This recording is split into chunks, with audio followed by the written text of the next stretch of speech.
Hey everyone, welcome back to another episode of the MMLA Connect Podcast. I'm your host, Steve Kik, and today I have a good friend of mine and just an all-around great man and individual, Kevin Pash.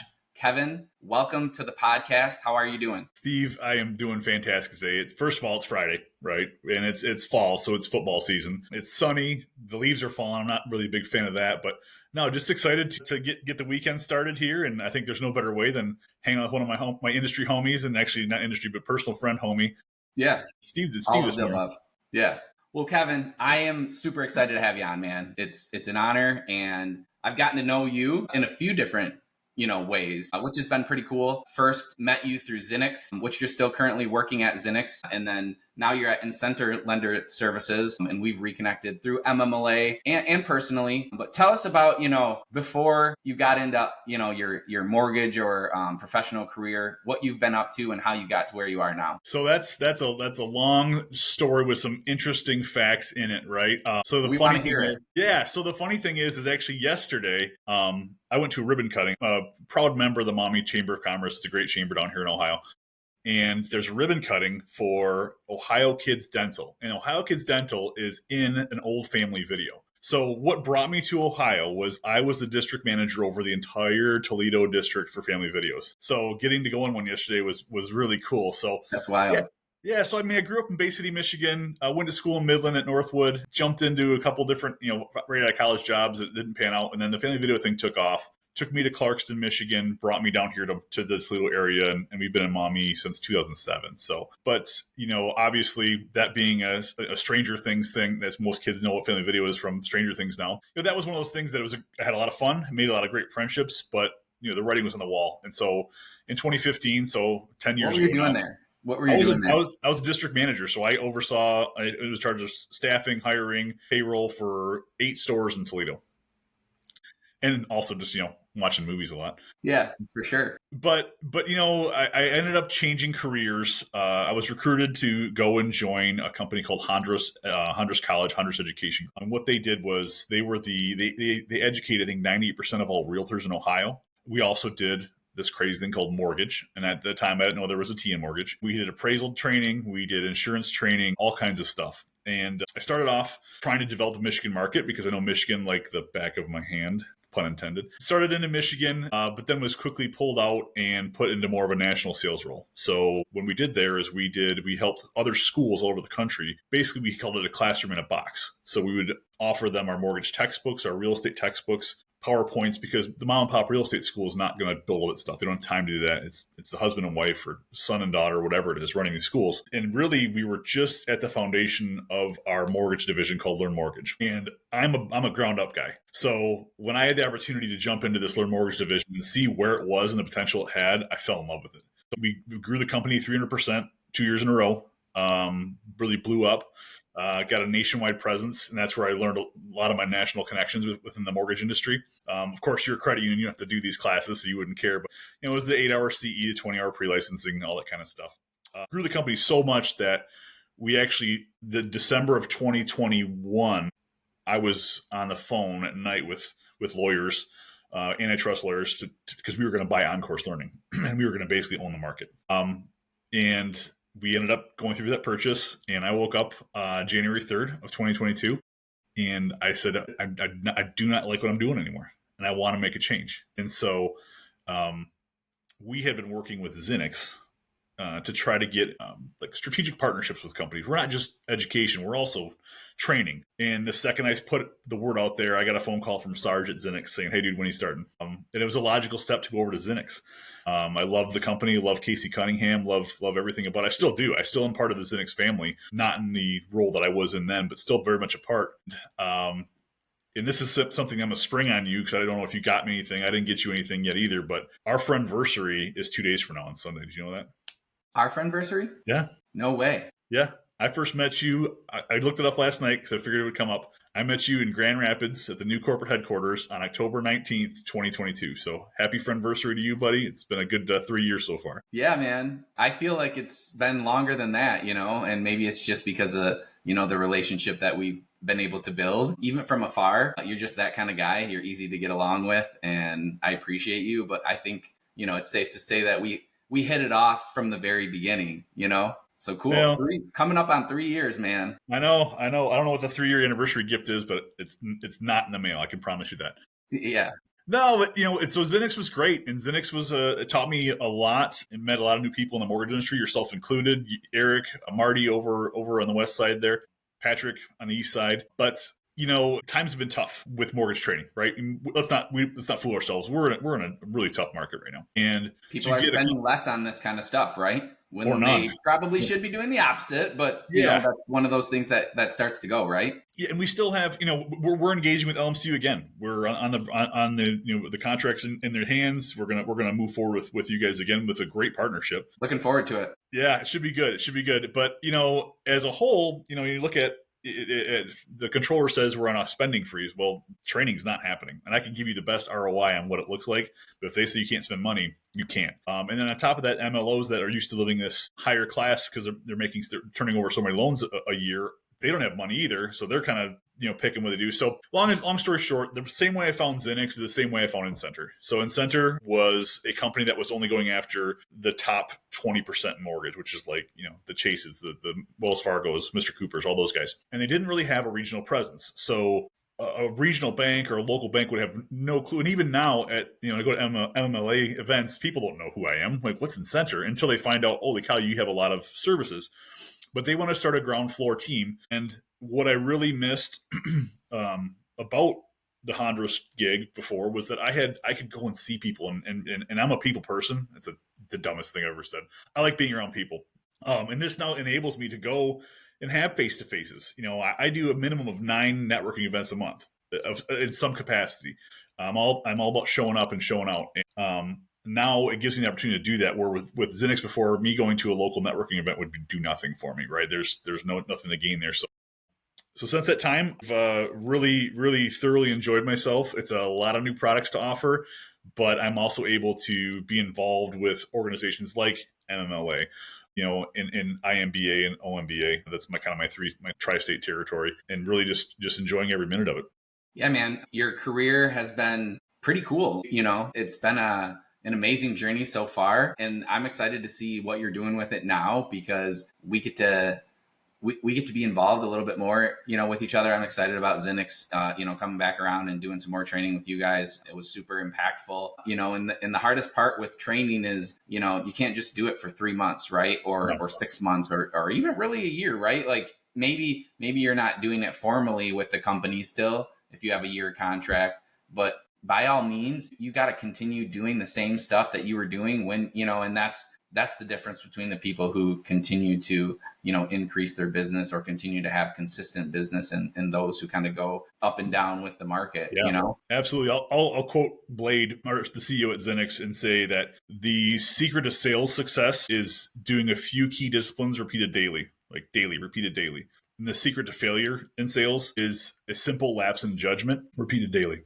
Right. I'm the first guy to tell you that middle of March, I'm at Frickers, our local wing joint, watching basketball for 2 straight days on Thursday and Friday for March Madness. I can get away with that for 2 days, right? I can't do that and expect to have a job or results come in by doing that often. So, but so that's just really that's not even sales. That's your diet. That's your relationship. That's your, all these things. It's doing the things that may not seem like a lot of fun at the time, but you still got to get them done to keep yourself going. Yeah.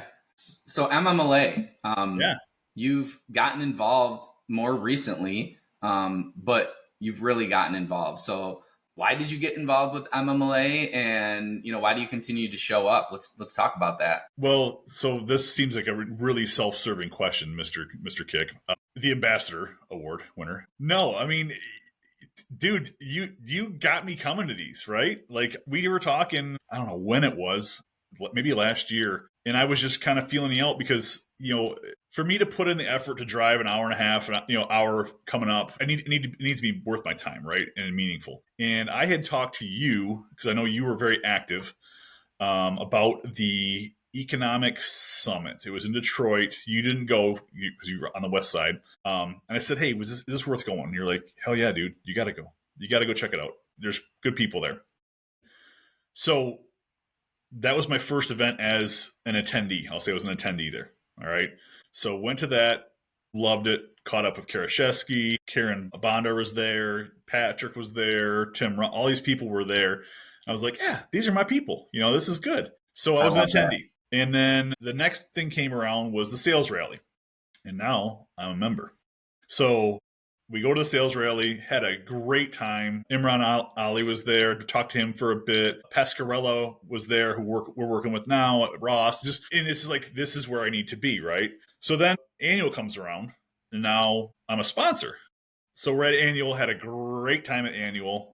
Just that was a lot of fun. Really enjoyed myself in Frankenmuth. And I'm from Bay City, Michigan, which is like 20 minutes from Frankenmuth. So we call Frankenmuth a tourist trap. We would never go there. So I'd not gone in a long time, but I really had a blast connecting with everybody there. Had a great time. And I met Nicole at Frankenmuth for the first time. And so we went to attendee, member, sponsor, and now, not that I'm unveiling anything spectacular, but now I'm on the board of directors next year under Nicole's team with some great people. And so that's the how I got. So thank you for being that nudge, because I may not have gone without you saying, yeah, it's worth it. But man, so when we show up somewhere, it's meaningful conversations and it's relationships, right? Nobody buys from a company, they buy from a person, right? Yeah. And I love that we go to the MMLA has got this culture instilled in it where we're all there to have fun. There's work to be done.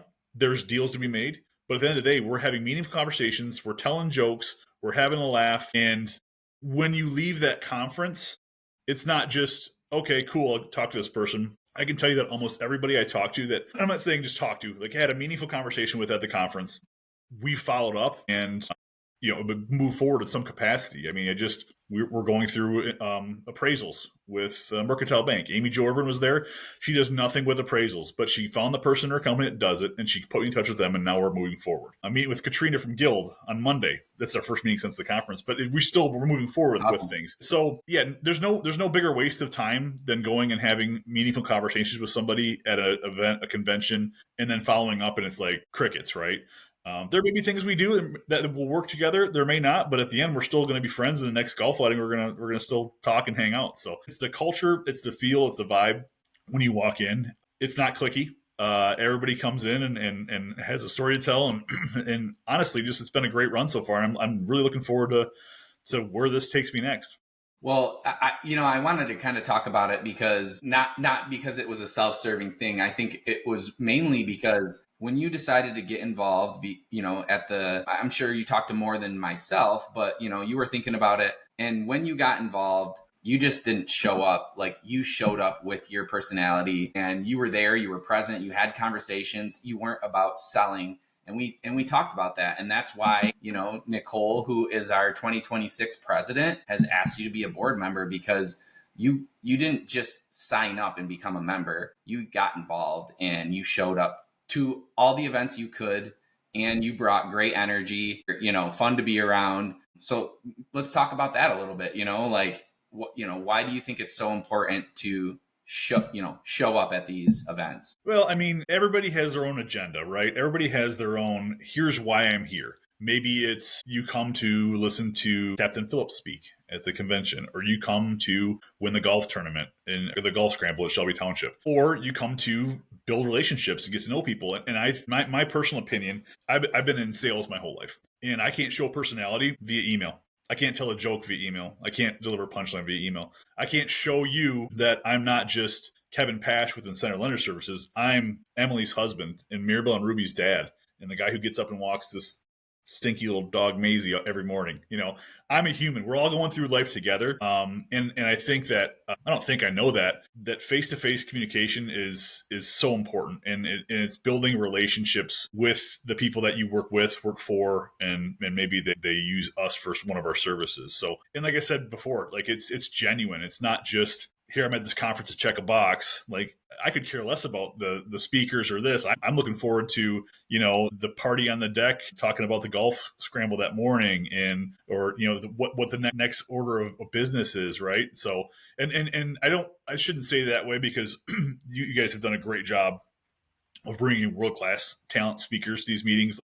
Joanne and the team have done really, really well with that. So I don't want to poo-poo that. Just I remember in May with sales rally when you and Dustin Owen, who's been a long time partner of mine as well, got to take a selfie together. I'm like, this is cool. These are my guys, these are my people. So yeah, it's just being present. And I think I look back at things that have been really successful for me as far as I'm really glad I went to this event. It'll be like after hours, like a 6 to 8 after hours, and I've worked all day. My kids are home, my wife's home, and I don't want to go to this after hours. But when you go and you do it, and you have that one connection with somebody you've been trying to talk with for a while, it's like, it's worth it. Sometimes at those events or at those times when you don't want to show up, I think the nice part about like the network that we've created is someone at that event may have that energy that you need. And when you walk in and step in, you're like, okay, yep, I can do this. I can hang out for a couple hours with my friends and, talk shop or whatever. Right. That's just it, really. Yeah. If you don't show up,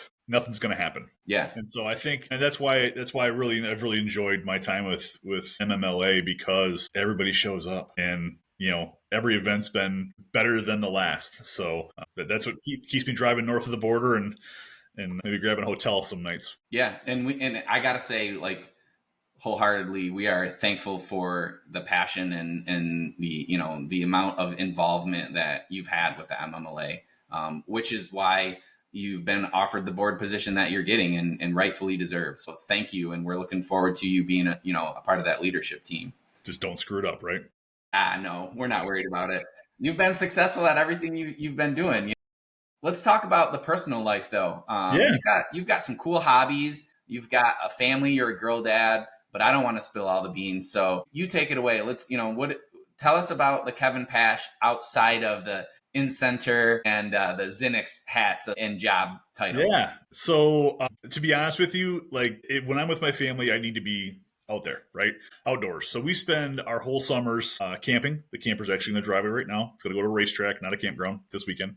But we spend our whole summers up north, and we vary. Sometimes we're left-siders. Sometimes we're east-siders, right? Where we go. But, I look back at like my favorite moments, of the summer, and we spent 9 days at Alcona Park, and no one knows where it's at. It's the best hidden secret in Michigan, but it's right on the Osable River. It's actually in a dammed area, so it looks like a huge lake behind you. But I had so much fun because we backed our camper into the spot.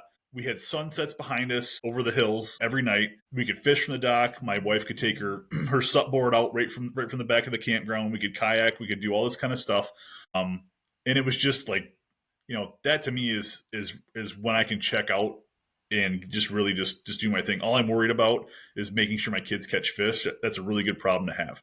And they're Mirabelle's a crack fisherman. She'll get you. But so yeah, other than that, mountain biking. I love hunting, fishing, camping, hiking. We do a lot of hiking. We did a couple years back. We went to Acadia National Park out in Bar Harbor. That's when you realize you're old, is when you go to Bar Harbor instead of someplace tropical. If I did that.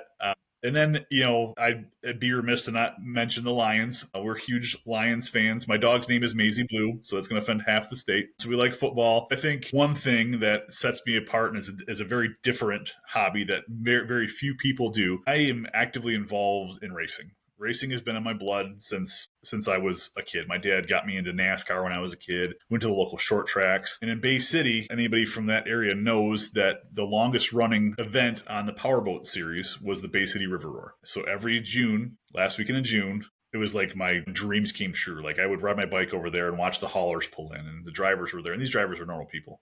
But to me, it was like, wow, they're here. It's a national touring circuit that shows up on the Saginaw River. My parents had a slip behind the Nut House, which is St. Laurent Brothers. It's the really old candy shop. And we were the only slips on the river that had powerboats going behind them at 130 miles an hour.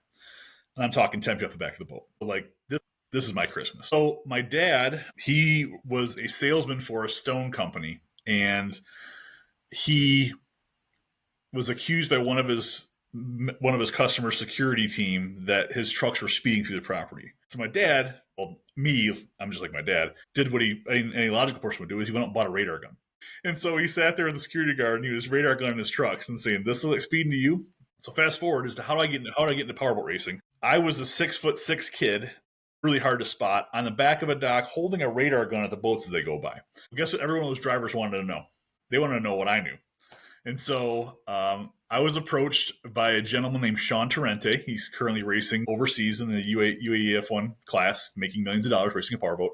And he said, "Hey, you're the guy with the radar gun." I said, "Yeah." And he said, "Can you maybe share what you find out? Because they're all over on the other side of the river. I'm here watching full speed. Can you share what you find out with me?" Sure. So we started talking on the phone. The next year, he comes back and says, we said, "We were talking about this. We want you to be a spotter back here for us. So in the morning, I'm going to drop off a radio to you." And so I was just like, think of NASCAR up top, the spotters. I was their spotter on the backstretch, telling them how many boat links he had in front of somebody else. Started doing this. Well, Sean was a very talented guy, and he got picked up by the Qatar team to race next season. And at the same time, his cousins, the Mendana family out of Miami, Florida, were going from a 1 to a 2 boat team and asked me if I would come on board full time as a strategist for them. And now I'm like, okay, so time out. This is my favorite thing in the summertime. And now you're telling me that you're going to pay me to go to all these races with you guys?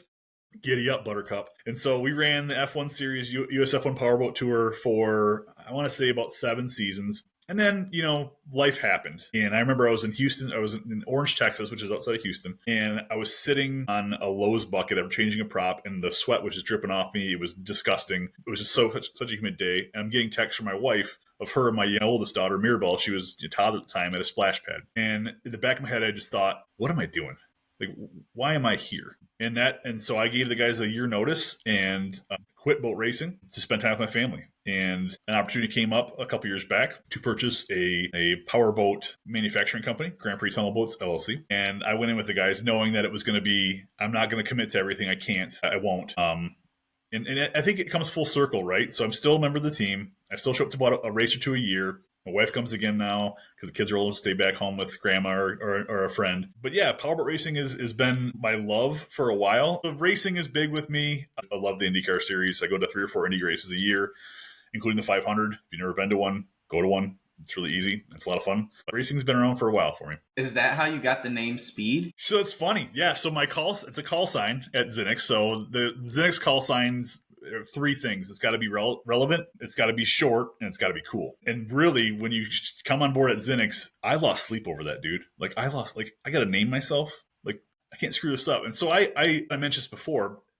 In sales, in racing, right? Speed is something that you can't put your finger on. You can't touch it. It's not tangible, but it's something you need to have. And so when you show up at a race site, it might be the props. It might be the weight of the boat. It might be the EFI box, how we're tuning that to find that speed.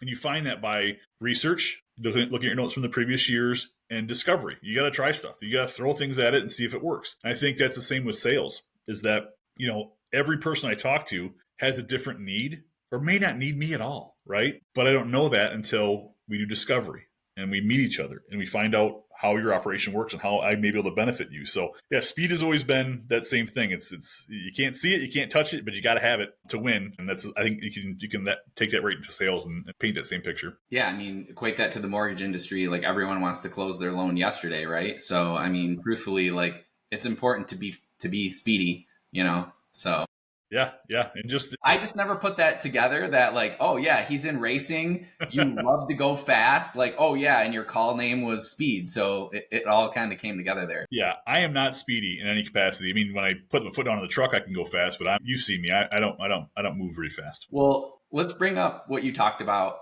a little bit ago. That you had a moment when you were out there, and your wife sent you a picture of you and her and your daughter. And you were like, all right, this is it. This is my moment where I got to get back there. And from what I can tell, you're an amazing girl dad. They're right here. Yeah, love it. Love it. Beautiful picture. You love posting about it. And I love seeing you show up on social and just, supporting your girls.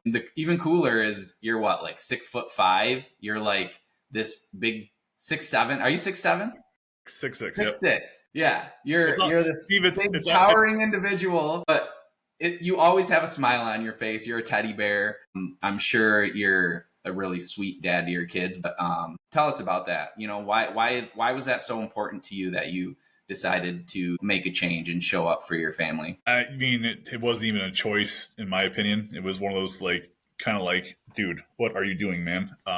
And 6'6" is all fun and games until you get on an airplane. I'll say that out loud. Then it's not so much fun anymore. But the smiling and the warmth, I got that from my father. It's funny because my dad was a diesel mechanic. And every year his company had a big steak and shrimp dinner for all their partners. and my dad was the guy on the grill. And it took his boss, Doug, who's still a good person I talk to quite often, to look over and see that everybody was around the grill. Nobody was at the tables. They're all around Rod. And so I think I learned that from him. Sorry. But just when you're 6'6" and a big guy like me, you kind of come in with that alpha look to you, right? I got a shaved head because my hair is not cooperating anymore. But you can be intimidating. And I try to break that immediately every time I walk in a room with a joke, with coming up and goosing somebody, or, just having fun, to realize that I'm not this tough guy. I'm fun. And as far as the girls go, man, I know there's going to, and it's coming quick, I think. There's going to be a time that they're not going to like me. Most girls go through that phase where they're not liking dad for a few years. So I say this: wasting time with my girls is never time wasted. Doing things, taking them places, saying yes. As a parent, you say no a lot. And it's not fun. So being able to say yes and just go do these things, and it's not even like, Steve, we're doing anything crazy. Like, we went to Cedar Point a couple weekends back, and I watched my youngest daughter, Ruby, her soul escape her body when she went down the first hill of the Millennium Force. But at the end, it was like, dude, you did it. That was awesome. And just having I looked over and she was not looking good. But the Cedar Point days, the camping days, let's go fart around fishing here or go to racetracks. And my kids are taking on, even though they're my daughters, they're taking on my interests. They want to go to the racetrack. They want to go watch the quarter midgets, which are kids their age racing, which is really cool. They want to go fishing. They want to be up north in the woods with me. When I get ready for deer hunting, I go out and get my spot ready. They're right there with me, helping, and we're looking at deer sign and all this kind of stuff. I mean, as long as they want to hang out with me, I am 100% all in. And that goes for my wife too. I've been married for 14 years to Emily. I'm still going incredibly strong. And I think it's just like work, when you're done with work, you got to show up here too. And that doesn't mean go stare at your phone and doom scroll for hours. It's, we're halfway through the F1 Lego garage kit that Ruby got for her birthday on Saturday. So nice. That sounds like fun. Hey man, it's race cars and Legos. I'm in. I think it just goes to show you, when you show up for people without expectation and you just show up for them, that then you get it right back tenfold, right? 100%. And that's with your family. You started showing up for them, and same in your business, right? You show up for your people and you show up with your personality, and it's why you continue to create relationships and be successful and get asked to be on boards and do, because you're not changing who you are, Kevin. You're the same person when you're at the sales rally than when you're at home. And that's the thing that really is the difference, is you're authentic and you're original and you care about people. So yeah, if you got to put a mask on every time you go, that's got to be exhausting. Yeah. First of all, to try to remember who you are to what people. And I've seen it. We've all seen it, where that person. We probably lived it. I feel like I lived it for a while, like trying to pretend like I was happy when I wasn't, or whatever. Yeah. But I mean, if you're yourself all the time, you never have to remember who you were the last time you talked to somebody, right? Like, I'm the same guy. I'll leave you with a joke every time, not for this podcast for sure. But, we have fun. And along the way, if we get some deals done and do some business, great. If not, we had a great time. So it's all good. Yeah, absolutely. And I do want to also say, there was one other point. You said that there's going to be a point where your daughters might not like you very much. And I don't know, Kevin, based on the kind of dad and person that you are, I don't know if that's really going to happen. So if it doesn't, I'll enjoy the moments right now, and we'll cruise on through that stage. We're all good. They may have their moments, but I'm pretty sure they know they got a good dad. So I think you're safe. Just trying to raise good humans, man. That's all I'm trying to do. For sure. Well, we've talked about a lot, but I don't think we've talked about Incenter much. So I think let's hit on, what you got going on at Incenter and how you can help, lenders and companies and what your role is there. Yeah. So really, for Incenter, I'm a regional business development guy. So we're focusing really, like I said, Michigan, Ohio, Indiana. And we have so many companies at Incenter that, like, if I were to go and list them all off, it would bore you to death. So I can kind of just talk about some of the hot things that are going on right now at Incenter. The first thing is we just launched. This would not apply to IMB or to a credit union, but we just launched yesterday. Actually, went public. Is our CRA exchange. So the Community Reinvestment Act. Banks take advantage of this and get help with this. But if their portfolio is not balanced at the end of the year, they can see fines, penalties, bad credit ratings. So what we've done now is we're starting to connect buyers with sellers through our platform. So if somebody has a mortgage, speak credit union here, you have fair lending, but not CRA. If they have an item that it qualifies for that CRA program, and there's somebody else that needs it, we will buy that mortgage from you and then sell it to the other entity. So we're a third party on this, and there's no fee for joining. There's only a technology fee. We do a transaction, but the company that has a CRA note is going to get a premium for that mortgage or loan, and the company who needs it's going to pay a premium for it because they need it. And that's really been hot. And I say it's hot because it's the time of year, right? We're in Q4, and people are starting to look at these and go, "Ooh, crap! We need to pick up some more loans in these areas." So that's been really a challenge to get people on board because it's so new. No one wants to be the first one on board, but we have some companies that are now coming on board. We have buyers, we have sellers, we're pairing them up. So that's really exciting. The other two things I would say are incredibly hot right now is, are you familiar with the hybrid digital appraisal model? Is that something you've ever learned about? I think I know where you're going with it, but I'm not too familiar. I've heard of the term, but I'm not really sure. Sure. So both GSEs approved this method back in March and April of this year. And this is being put into play based on the lack of appraisers in the country, right? We've lost a quarter of them since COVID hit. And the average appraiser age is 61 years old. They're getting older, they're retiring, and the barriers to entry and appraisal are tough. You've got to spend it's just tough. It's not easy to become an appraiser. No. So when the market turns, and it's going to, I can promise you, when the market turns, baby, it's turning, right? Slowly but surely, take it. Let's go. Yeah. But as the need for appraisals come up, this depleted workforce is not going to be able to turn appraisers around in 7 days, maybe 14 days. It's going to take a while. So what they did is we are the exclusive partner with Class Valuation, which is the largest AMC in the country. And Class is done. We have our own proprietary product on this to do these. So what happens now, instead of you ordering an appraisal and your appraiser's backed up, he's got to drive across, he's going from, across town. He's got an hour drive. He gets out, he takes a bunch of pictures. He goes home, he uploads the pictures, stopped at Wendy's on the way home to get a Frosty. And, so you can see where this is a time consuming process. What the hybrid digital appraiser does is it says that the appraisal sits in his desk. The appraiser sits at his desk, and we have data collectors that go out with our software on their phones, put them on a tripod, spins. There's an ANSI certified floor plan of the house. Gives you 20,000 pictures. We're not looking at all those, but it takes the best ones. There's some AI mixed in, but there's also the human interaction. Our data collectors should be in and out of a house in 45 minutes. They're background checked. They're either former real estate agents, former appraisers that just don't want to do that anymore, but they still want to be involved. And that gets uploaded immediately to the appraiser's desk. So now we're turning appraisals around in 3 to 4 days consistently. So two things. We're working right now with a bank in Michigan, mainly not for this half of the state, but for this half of the state. Obviously, there's very few appraisers up there, and they got to drive a long ways to get to the property. Yeah. But now if you have data collectors up there, you can have your one appraiser there. That data collector lives in the same city as is needed. They can go and do that collection and send it back. So we're seeing a couple things happen. One is you're turning appraisals around faster than ever. Second is, and this is an adverse effect, is that we are keeping appraisers in the business. When they're like, I'm done climbing the ladders, I want to retire, I want to be done, I want to just go and live in my house up in the woods or my lake house or the beach house, you can still do an appraisal now. You can sit there and do one from noon to 3 every day and still make the same amount of money you would for a full appraisal.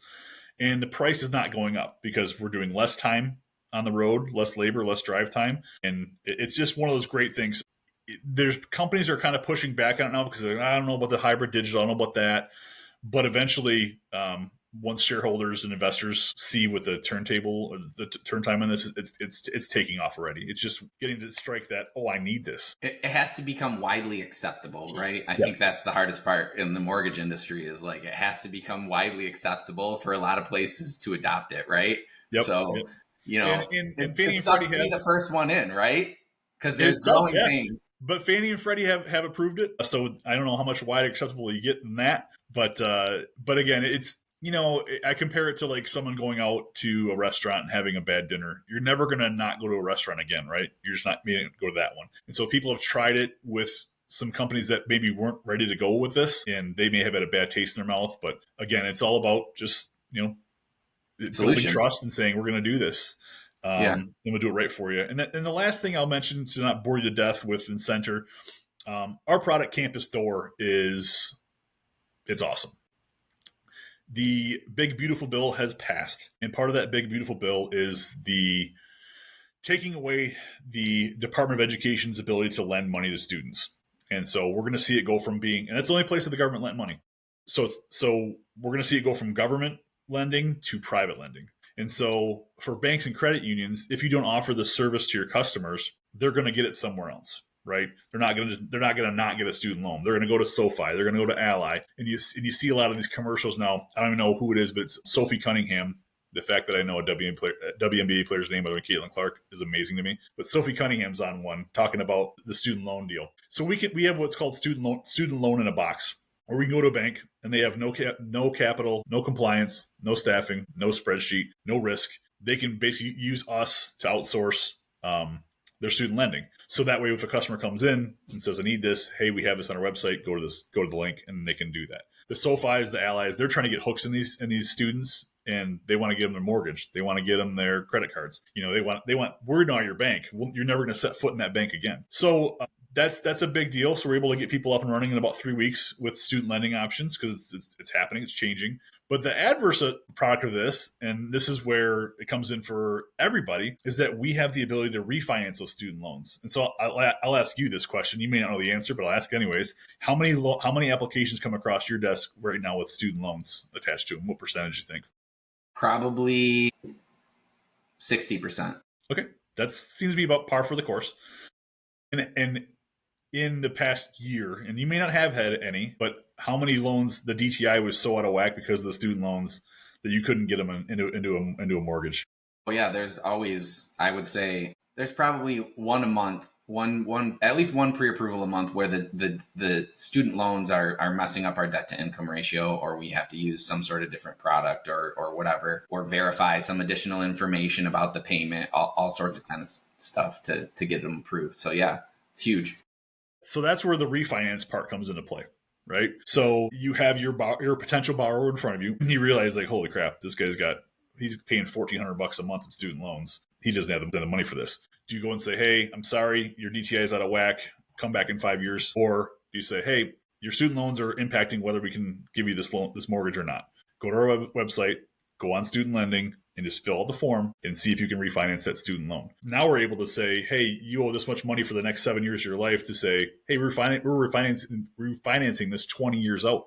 And now your payment goes from $1,400 a month to $700 a month." And you know what a refi does. You're going to pay it over, it's longer terms. You're going to have less of a payment. Now, guess what? 7 days later, when we refi that loan, this person is now eligible for a house.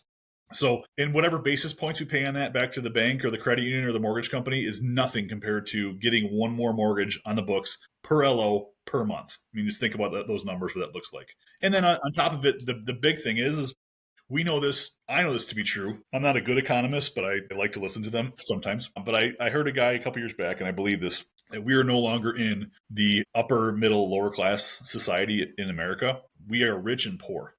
The rich people own property.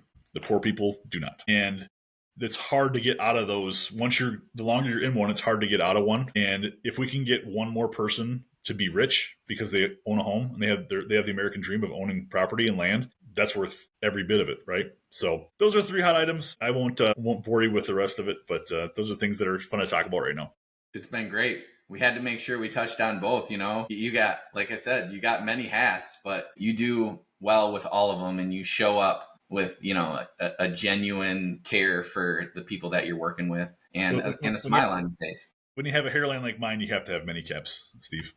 And you got to be able to laugh at yourself too, right? Dude, yeah, I'll make fun of myself all day. I if you can make me blush, that you did something really good, because I'm pretty I'm pretty bulletproof when it comes to that kind of stuff. For sure. It's been a pleasure, Kevin. But I always like to leave the listeners with something positive whenever I have anyone on here. So before we go, leave us with something positive that everyone can take home and we can think about.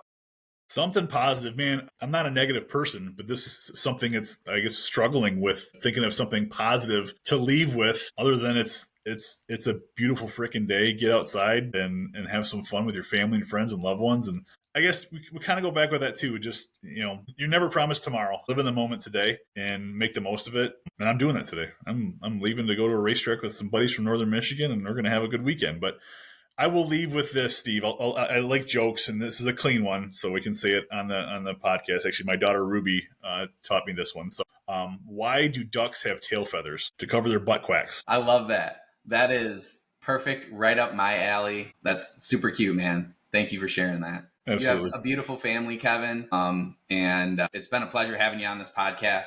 Thank you for coming on. And thank you to the listeners. Once again, wrapping up another episode of the MMLA Connect Podcast. Thanks for listening.